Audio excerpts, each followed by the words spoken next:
देखो आज हम लोग शुरू कर रहे हैं दो चर वाले रैखिक समीकरण युग्म। ये अध्याय 3 है।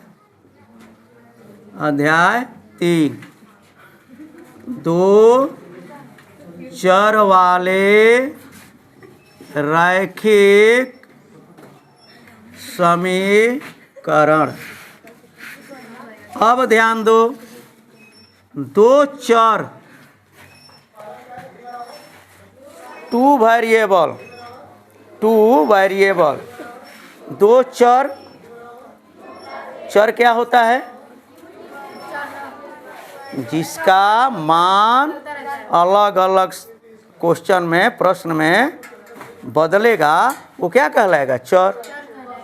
तो चर में क्या आता है? अक्षर आता है। मूल रूप से हम लोग चर में क्या लेते हैं? X, Y, Z, P, Q, R, S, इन सबों को क्या लेते हैं? चर। और ज़्यादातर हम लोग यूज एक्स वाई जेड का करते हैं। देखे होगे जब से पढ़ रहे हो ज़्यादातर चर में क्या आता है? एक्स वाई जेड आता है, ठीक ना? और पी क्यू आर एस भी आता है, लेकिन वो कम आता है।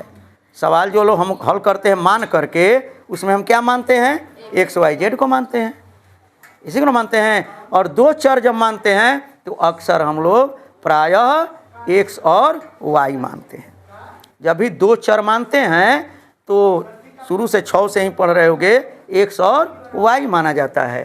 तो और ए बी सी डी इन सबों को क्या माना जाता है सवालों में? अचर। जैसे अभी पढ़े थे ना, A X square plus B X plus C, तो उसमें एक्स चर था और ए बी सी क्या था? अचर था। तो देखे थे ना, उसी तरीके से यहाँ पर होगा। ए बी सी डी को अचर लेंगे और एक्स वाई जेड को चर लेंगे। और हम लोग जो पढ़ेंगे वो एक्स वाई में ही पढ़ेंगे, क्योंकि जो दो ये हम एक दूसरे पर परपेंडिकुलर यानी लंबवत रेखाएं जो खींचते हैं तल पर, ब्लैक बोर्ड के तल पर जो लंबवत रेखाएं दो खींचते हैं, इसको हम जो क्षैतिज रेखा होती है इसको एक्स अक्ष कहते हैं। एक्स अक्ष। और जो ये ऊर्ध्वाधर रेखा होती है इसको हम लोग क्या कहते हैं? वाई अक्ष कहते हैं। एक्स एक्सिस और वाई एक्सिस, ठीक ना? तो इसमें हम लोग जो प्रयोग करेंगे दो चर वाले रैखिक समीकरण में, वो एक्स वाई ही यूज करेंगे ज़्यादातर। अब हम लोग इसमें देखेंगे ये चीज़ कि दो चर की बात हुई तो एक्स वाई दो चर मिल गया हमको, एक्स वाई चर हो गया। रैखिक समीकरण की बात कर रहा है, रैखिक समीकरण। तो रैखिक का मतलब क्या होता है? रैखिक समीकरण कब होगा? जब घात 1 होगा। किसका घात? चर का। किसका घात? चर का घात जब 1 होगा तो उस समीकरण को हम क्या कहेंगे? रैखिक समीकरण, ठीक ना? तो इसमें दो चर होंगे और घात 1 होगा। दो चर होंगे और घात 1 होगा, तो उस तरह के समीकरण को हम कहेंगे रैखिक समीकरण। जैसे A X plus B Y plus C is equal to 0। ये दो चर एक्स वाई दो चर है और उसमें ये दोनों का घात 1 है, इसलिए इसको कहेंगे दो चर वाले रैखिक समीकरण। समझ में आ गया? दो चर वाले रैखिक समीकरण। तो ये जो चैप्टर है यही है कि दो चर वाले रैखिक समीकरण युग्म भी दिया है क्या? दो चर वाले रैखिक समीकरण युग्म भी आ गया। युग्म, युग्म का मतलब क्या होता है? युग्म का मतलब होता है जोड़ा, पेयर होता है। जोड़ा यानी दो समीकरण, दो को के ना जोड़ा कहल जाला, दो को जोड़ा कहते हैं। तो इसमें दो चर वाले दो रैखिक समीकरण को हम रैखिक समीकरण युग्म कहेंगे। जब दो समीकरण लिखेंगे ना तो रैखिक समीकरण युग्म उसको कहेंगे। तो अब वो कैसे होगा, तो इसी में देखो a1x plus b1y plus c1 is equal to 0, a2x plus b2y plus c2 is equal to 0। ये दो समीकरण हैं, समीकरण 1 समीकरण 2। ये दो समीकरण हैं, दोनों कैसे समीकरण हैं, रैखिक हैं। कितने चर में हैं, दो चर में हैं, x और y। दोनों समीकरण दो चर x y में हैं और दोनों रैखिक हैं क्योंकि दोनों का घात 1 है। समझ गए। तो दो चर वाले रैखिक समीकरण का ये प्रारूप है। ठीक, इसमें पहले समीकरण में x के गुणांक को a1 कहेंगे, y के गुणांक को b1 कहेंगे, अचर पद को c1 कहेंगे। दूसरे समीकरण में x के गुणांक को a2 कहेंगे, y के गुणांक को b2 कहेंगे, अचर पद को c2 कहेंगे। समझ गए। अचर पद को क्या कहेंगे, c2 कहेंगे। ठीक ना। अब इसमें जो है रैखिक समीकरणों को युग्म को हल करने की कुछ विधियां हैं। इन समीकरणों को हल करने की कुछ विधियां हैं। एक विधि जो है वो है तुम्हारा ये ग्राफ विधि। क्या है, आलेख विधि है, ग्राफ विधि है। ठीक ना। पहला, ग्राफ द्वारा रैखिक समीकरणों को हल करना। एक ये विधि हो जाएगी, ग्राफ द्वारा इसको हल कर सकते हैं। दूसरी विधि है, उसको हम कहेंगे प्रतिस्थापन विधि। प्रतिस्थापन विधि। ठीक ना। ग्राफ विधि और प्रतिस्थापन विधि। ठीक ना। तीसरी जो विधि होती है वो होती है आपका विलोपन विधि। विलोपन विधि। रैखिक समीकरण को हल करने की विधियां हैं। चौथी विधि होती है वज्र गुणन विधि। वज्र गुणन विधि। तो रैखिक समीकरण युग्म को रैखिक समीकरण युग्म को हल करने की 4 विधियां होती हैं।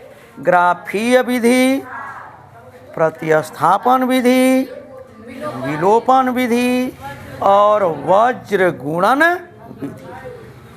ठीक ना। ग्राफ द्वारा रैखिक समीकरण हल करना ग्राफीय विधि हो गया, प्रतिस्थापन विधि, विलोपन विधि, वज्र गुणन विधि। 4 विधि हो गया। इसमें कैसे हम लोग सवाल को हल करते हैं, तो ये दोनों रैखिक जो समीकरण हैं इनमें x y का मान ज्ञात करके और ग्राफ बनाते हैं दोनों का। इस समीकरण 1 का ग्राफ बनाओगे ऐसे कहीं बन जाएगा, फिर समीकरण 2 का ग्राफ बनाओगे इस तरह बन जाएगा, जहाँ पर दोनों ग्राफ एक दूसरे को प्रतिच्छेदित करेंगे। वहाँ पर जो मान x y का आएगा, जैसे मान लो यहाँ पर x का मान हो गया 3, यहाँ पर y का मान हो गया 4, तो इसका मान हो जाएगा 3, 4 पर काट रहा है तो ये x बराबर 3 हो जाएगा और y बराबर 4 हो जाएगा। तो ग्राफीय विधि से हल करने में हम लोग दोनों समीकरणों के ग्राफ खींचते हैं और देखते हैं कि अगर दोनों एक बिंदु पर प्रतिच्छेद कर रहा है तो जिस बिंदु पर प्रतिच्छेद करेगा वहाँ पर जो पहला मान आएगा वो x कहलाएगा और दूसरा वाला y कहलाएगा। समझ में आ गया। तो इस तरह से हल हो जाता है, इसमें ज़्यादा गुणा भाग हल करने की ज़रूरत नहीं पड़ती है। दोनों ग्राफ खींचे, जहाँ कट किया वहाँ पर इंटरसेक्ट किया, जहाँ पर वहाँ पर देख लें कि x का मान क्या है और y का मान क्या है, हो गया। ठीक। अब दूसरा जो तरीका है प्रतिस्थापन। प्रतिस्थापन में क्या करते हैं, तो इसमें हम क्या करते हैं कि किसी एक समीकरण से, चाहे समीकरण 1 या चाहे समीकरण 2, किसी एक समीकरण से x अथवा y का मान निकाल करके और दूसरे समीकरण में रखते हैं, प्रतिस्थापित करते हैं। जैसे इसे x का मान या y का मान निकाल लिए। कैसे मान निकालोगे, जिस चर का मान निकालना होता है उसको बाएं रखेंगे और से सभी को दाहिने कर देंगे। जो दाहिने मान आएगा वो उस चर का मान कहलाएगा। उस चर के मान को दूसरे समीकरण में प्रतिस्थापित कर देंगे, उससे उस चर का मान निकल जाएगा। और जब चर का मान निकल जाएगा तो फिर उसको मान पहले वाले में रख करके और एक और चर का मान ज्ञात कर लेंगे। तो ये प्रतिस्थापन कहलाता है।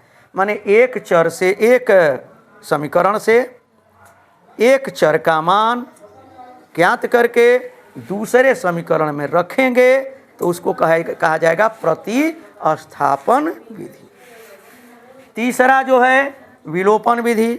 इसमें क्या करते हैं कि दोनों समीकरणों में या तो x को या y के गुणांकों को बराबर करते हैं।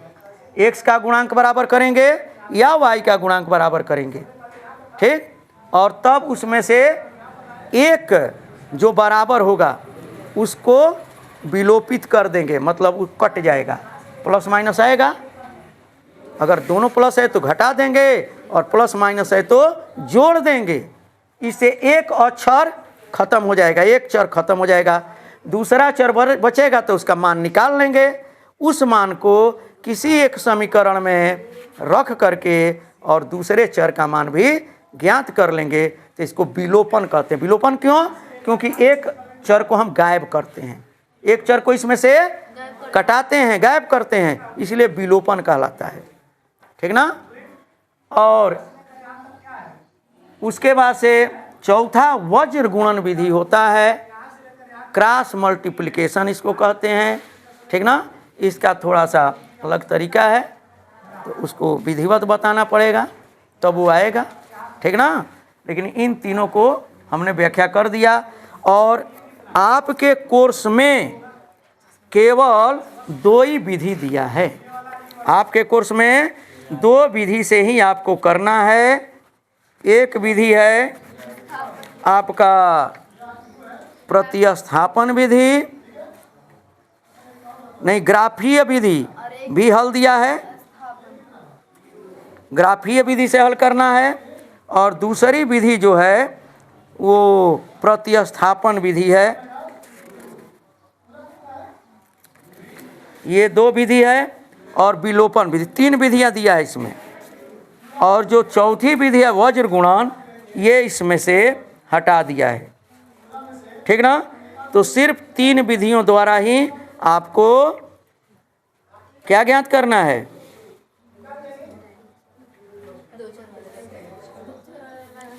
ग्राफीय विधि, ठीक ना, प्रतिस्थापन विधि और विलोपन विधि। हाँ, 3 विधि से हल करना है। वज्र गुणन विधि आपके कोर्स में नहीं है, इस बुक में वज्र गुणन विधि नहीं है। ठीक ना। केवल ग्राफीय विधि है, विलोपन विधि है और ये है प्रतिस्थापन विधि है। जबकि इसके सारांश में किताब में आपके वज्र गुणन विधि का भी वर्णन किया है, लेकिन ये आपके कोर्स में दिया नहीं है इसमें। ठीक ना। तो ये विधियां हमने बताया। अब जो है आपको जानना है इस समीकरणों के द्वारा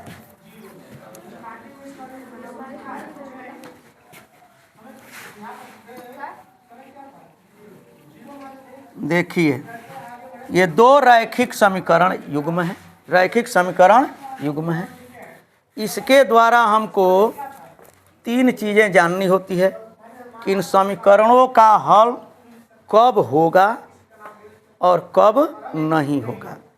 दूसरा जानना है कि समीकरण का हल कब अद्वितीय होगा, अद्वितीय, और कब हल जो है अद्वितीय हल होता है, और दूसरा जो हल होता है आपका वो होता है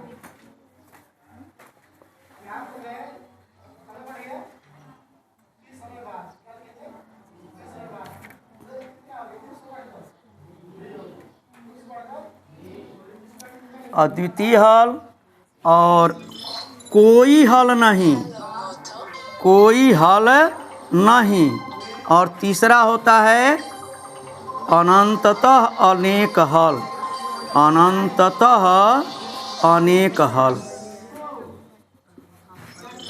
ठीक ना? अनंततः अनेक हल, अनंत अनेक हल। अद्वितीय हल, कोई हल नहीं, अनंत अनेक हल। तो इसको ज्ञात करने के लिए ध्यान दो, इसको ज्ञात करने के लिए हम लोग क्या करते हैं कि ये x का गुणांक, y का गुणांक और अचर पद को लेते हैं। ठीक ना? यदि पहला है यदि a1 upon a2 not is equal to b1 upon b2, तो समीकरण निकाय के अद्वितीय हल होंगे, अद्वितीय हल होंगे। a1 upon a2 not equal to b1 upon b2, तो समीकरण निकाय के अद्वितीय हल होंगे। दूसरा, यदि a1 upon a2 is equal to b1 upon b2 not is equal to c1 upon c2, तो समीकरण निकाय के, समीकरण निकाय के कोई हल नहीं होंगे, कोई हल नहीं होंगे, कोई हल नहीं होगा। यदि a1 upon a2 not equal is equal to b1 upon b2 और not is equal to c1 upon c2, समीकरण निकाय का कोई हल नहीं होगा। तीसरा, यदि a1 upon a2 is equal to b1 upon b2 is equal to c1 upon c2, तो समीकरण निकाय के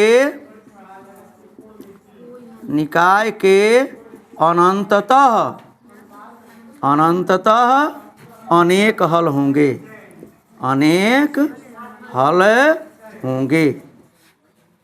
ठीक ना?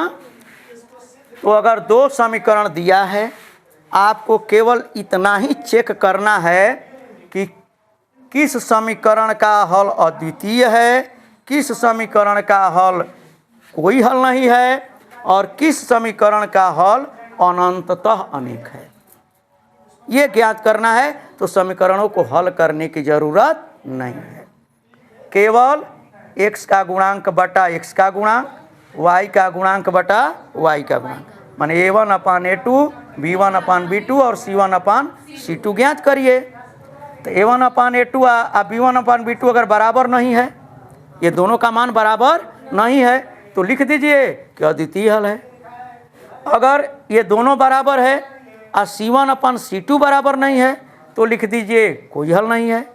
यदि तीनों बराबर है, a1 upon a2, b1 upon b2, c1 upon c2 तीनों बराबर है, तो क्या लिखेंगे? अनंततः अनेक हल हैं। अब देखिए, जब हल संभव है तो उसको संगत कहते हैं। क्या कहते हैं? संगत हल। तो a1 upon a2 not equal to b1 upon b2 है, तो इसको संगत हल कहोगे। यदि ये हल नहीं होगा ना, कोई हल नहीं है, तो इसको असंगत कहेंगे। असंगत, संगत समीकरण ये होगा, ये असंगत होगा। और ये फिर अनेक हल हैं तो ये भी संगत है। तो ध्यान रखना कि जब हल होंगे तो संगत, हल नहीं होंगे तो असंगत। तो a1/a2 not equal to b1/b2 देगा तो उसको संगत कहोगे। अगर इस तरह देगा, आ जाएगा तुम्हारा मान निकालने पर, तो असंगत कहोगे। और तीनों बराबर आ जाएगा तो संगत कहोगे। अब ग्राफ देखो, अद्वितीय का ग्राफ ऐसा होता है, दोनों रेखाएं एक दूसरे को प्रतिच्छेद करेंगी तो अद्वितीय हल होगा।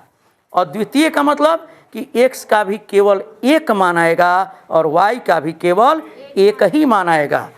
x y के अलग अलग मान, दो मान नहीं आएंगे, एक एक मान आएंगे। x का भी एक मान केवल और y का भी केवल एक मान, तो उसको अद्वितीय कहते हैं कि उसके जैसा दूसरा कोई नहीं, अद्वितीय। ठीक ना, एक एक मान।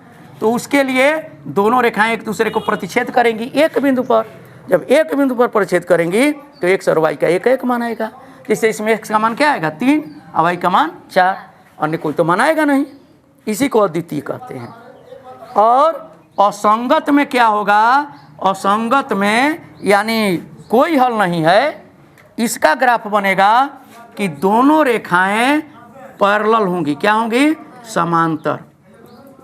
इसमें दोनों रेखाएं समांतर होंगी और इसमें पहले वाले में ये प्रतिच्छेदी रेखाएं होंगी। क्या होंगी, प्रतिच्छेदी, ये प्रतिच्छेदी होंगी। और तीसरे का ग्राफ देखो, तीसरा का ग्राफ आएगा तुम्हारा ऐसे, तीसरा का ग्राफ, दोनों ग्राफ एक दूसरे के ऊपर हो जाएंगे, एक दूसरे के ऊपर, एक के ऊपर दूसरा ग्राफ हो जाएगा। ठीक ना, तो उसको हम कहेंगे ये अनंतः अनेक हल, क्योंकि हर बिंदुए पर प्रतिच्छेद कर रहा है, हर बिंदु पर दोनों रेखाएं प्रतिच्छेदित हो रही हैं, तो बिंदु तो अनंत होते हैं, तो इसीलिए असंख्य हल होंगे, अनगिनत हल होंगे, अनंत हल होंगे। समझ गए ना। तो अद्वितीय हल का ग्राफ कैसा होगा, प्रतिच्छेदी रेखाएं होंगी। अद्वितीय हल का ग्राफ प्रतिच्छेदी, और कोई हल नहीं है तो उसका ग्राफ कैसा होगा, पैरेलल होगा, समांतर। और अनंतः अनेक हल का क्या होगा, दोनों रेखाएं एक के ऊपर दूसरी अध्यारोपित हो जाएंगी। ठीक ना, दोनों रेखाएं एक के ऊपर दूसरी पड़ेंगी तो वह ऐसा ग्राफ बनेगा। ठीक, हल होंगे तो संगत, हल नहीं होंगे तो असंगत। इस तरह का रहेगा, दोनों बराबर नहीं है तो संगत, और दो ये बराबर है, तीसरा बराबर नहीं है तो असंगत, तीनों बराबर है तो संगत। ठीक ना, तो ये भी एक नंबर का परीक्षा में पूछता है, जो आपका विकल्प देता है कि संगत असंगत, दो समीकरण दे देगा, कहेगा कि संगत असंगत है बताइए, या पूछ देगा कि किसका ग्राफ प्रतिच्छेदी होता है, किसका ग्राफ समांतर होता है, किसका ग्राफ एक के ऊपर दूसरा पड़ता है। ठीक ना, ऐसा पूछेगा। तो ये अब इस तरह से जान गए कि कब कौन समांतर होगा, कौन अद्वितीय हल होगा, इसके हिसाब से। समझ में आया बात, ये क्लियर हुआ कि नहीं हुआ हैं। तो इसको बढ़िया से समझ लेना। अब इसी पर सवाल हम लोग हल करेंगे, इससे सवाल हम लोग हल करेंगे, चेक करेंगे। जैसे आपके किताब में जब देखोगे तो ऐसा दिया है, ये सवाल है, तीसरा है, चौथा में संगत असंगत बताना है, तो ऐसे ही हम बता पाएंगे। ठीक ना, इसमें बताना है कि प्रतिच्छेद करती हैं, समांतर है या संपाती हैं। एक के ऊपर दूसरी रेखा जब पड़ती है ना तो इसको संपाती कहते हैं। क्या कहते हैं, संपाती। क्या कहते हैं इसको, संपाती कहते हैं। एक के ऊपर दूसरी रेखा पड़ती है तो संपाती। ठीक, कितना मिनट हुआ है दोस्तों, कट करो उसको, 1 मिनट रुको, बैठो। ऐसा है कि अब ये जो कर लिए इसको जाकर दोहरा लेना फिर से, और दोहरा करके आएंगे जब तो कल आसानी से समझ में आएगा। दूसरा चीज़ है कि 20 मिनट वाला काम आप लोग कर नहीं रहे हो, 20-20 मिनट पढ़ो निश्चित रूप से, इसको छोड़ो मत। ठीक ना, 20 मिनट वाला काम छोड़ो मत। और विद्यार्थी के जो 3 श्लोकों में लक्षण पढ़े हो उस पर थोड़ा ध्यान दो। अभी और भी लक्षण है, उनको भी सीखोगे, उसके बिना काम चलेगा नहीं। बढ़िया होना है तो थोड़ा सा सीख लो, अच्छी चीज़ें हमेशा अच्छी होती हैं। सत्य ही एकमात्र सत्य है, नहीं तो सब कुछ झूठ है। तो इसको दिमाग में रखो कि सत्य ही सत्य है, सब झूठ है। तो थोड़ा सत्य के प्रति जागरूक रह लो, ध्यान दे लो। खाली झूठे मत चलो लो केक खाए में, जन्मदिन में केक। अरे भाई केक बहुत नारकीय चीज़ है, बुरा लगेगा, नारकीय चीज़ है। क्योंकि कल्पना कर सकते हो, हम लोग बुराइये के पीछे भगते हैं, जमाना चलता है तो जमाना गलत खाली करे तो सब गलते करत जाई। एको आदमी सही खड़ा होके के चाहिए ना। अगर गांधी जी नहीं लड़े होते, वो कहते कि जिस तरह सब बहुत तरह हम भी जिए, हम भी ठाठ से अपना अंग्रेजों का मित्र हैं, मित्र बने रहे, तो देश आज़ाद होता। आज के डेट में भी देख रहे हो बहुत सारे लोग हैं जो लड़ रहे हैं, अपने जीवन को लोगों के लिए समर्पित कर रहे हैं। तो ये न सोचो सब लोग अच्छे हो तभी देश तरक्की करेगा। चलो कटी करो जी, कट।